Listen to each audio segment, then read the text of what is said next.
Hi, this is the FPV Geeks and we are very happy to have one of the first Yuneec Typhoon H Hexcopters here. Today we show you the features about the Typhoon H, the new 4K Seago 3 Plus camera and some of the fantastic features of the ST16.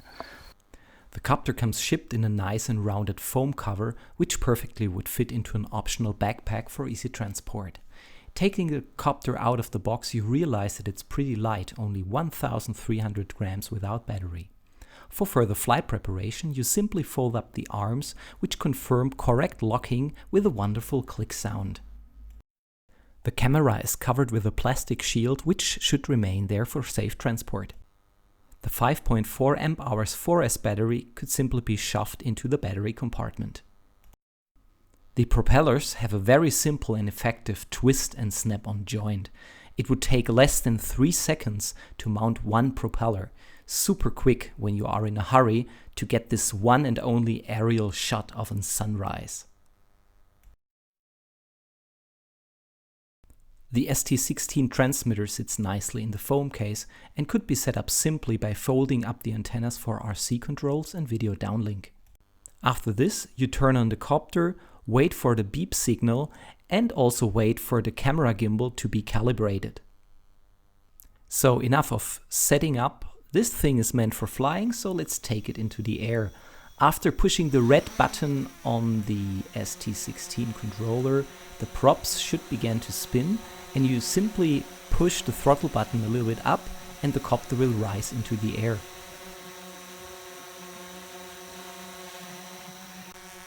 A switch on the right-hand shoulder of the ST16 transmitter could raise or lower the landing gear. By raising the landing gear, this would give the 360-degree camera gimbal an unobstructed view of what's in front or beside or even behind the camera.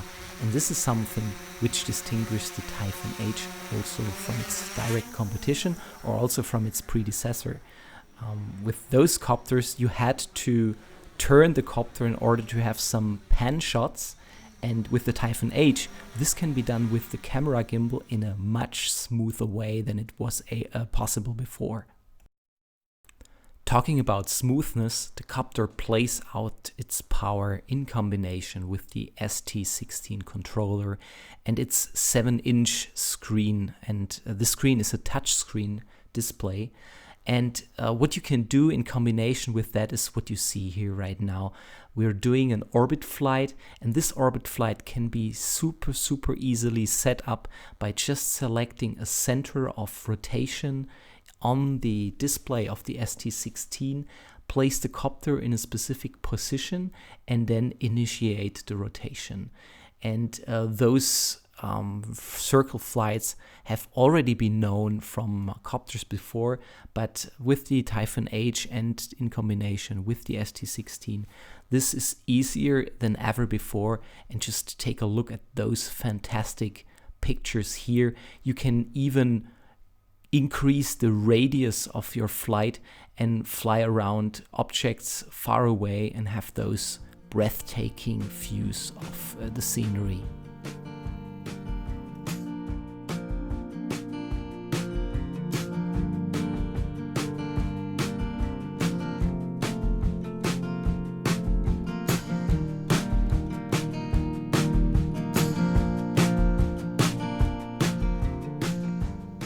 For sure the most interesting auto-flying mode, which can unleash the full creative filmmaking potential of the Typhoon H, is the cable cam mode.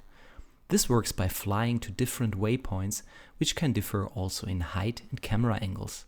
For each waypoint, you then simply record it to a waypoint list by pushing a save button on the touchscreen. After having created a record of positions to be used as key camera viewpoints, the system software automatically interpolates each point to a virtual smooth curve. This curve can then be repeatedly used for virtual dolly shots with very high repetitive precision. I want to mention that it is super easy to use this function and end up with breathtaking cinematic shots. My personal favorite to use this function are shots that combine height changes of the copter with simultaneous pan movements and camera tilts. You really cannot get enough of experimenting with it.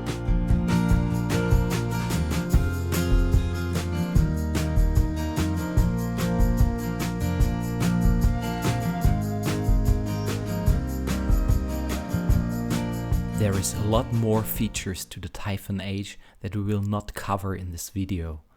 Worthwhile mentioning is the speed setting slider on the right shoulder of the ST16. You can reduce the max speed of the Typhoon for precise manual controls or increase max speed for fast flyovers and dynamic shots. With regards to safety aspects, the Typhoon H comes equipped with two front-facing ultrasonic sensors that prevent the copter from hitting obstacles in front of it. As sonar sensors have been around for a while on copters, later this year the optional highly sensitive Realsense system will become available by Yuneec to extend the Typhoon's sense and avoid features massively. There are very few downsides to the Typhoon H, but two findings I want to mention. Both have to do with the camera. The Seago 3 Plus camera creates definitely superb looking footage in good light situations. But especially when lighting becomes more difficult or the lens captures high contrast scenes, you experience the limitations of the automatic lighting adjustment. A manual override function for lighting setting could reduce this issue or even give more freedom to the camera person to make own lighting setting decisions. The second topic relates to the live video connection between the Seago 3 Plus and the ST16 transmitter. The maximum range for the video downlink is specified to be up to 1.6 kilometers. We have reached a maximum range for a stable video live transmission of roughly 200 to 250 meters. After that, the video screen went black, saying that the video connection was lost. Even though we flew back and kept hovering some 5 meters in front of us, reconnection of the video signal took up to 4 minutes. Especially the time for reconnection seems to be a software issue that hopefully will be fixed with upcoming software updates. Concluding 1 week of testing, Matt and I can say that the Yuneec Typhoon H is the ultimate competitor of DJI's Phantom 4. But is it better overall? Giving us a recap here, with the Typhoon you will get a super easy to use Hexcopter with tons of features. It counters the Phantom with 6 propellers for increased safety and flight system redundancy. It falls back to the Phantom with its outdated sonar system. The Phantom uses the latest optical recognition for sensing and precise position hold function. Again, the Typhoon wins the race on the camera platform aspect, with its 360 degrees 3-axis camera gimbal in combination with the retractable landing gear. Ultimately, the ST16 comes with a built-in 7-inch touch display to control the advanced features, whereas with the Phantom, a tablet has to be bought separately.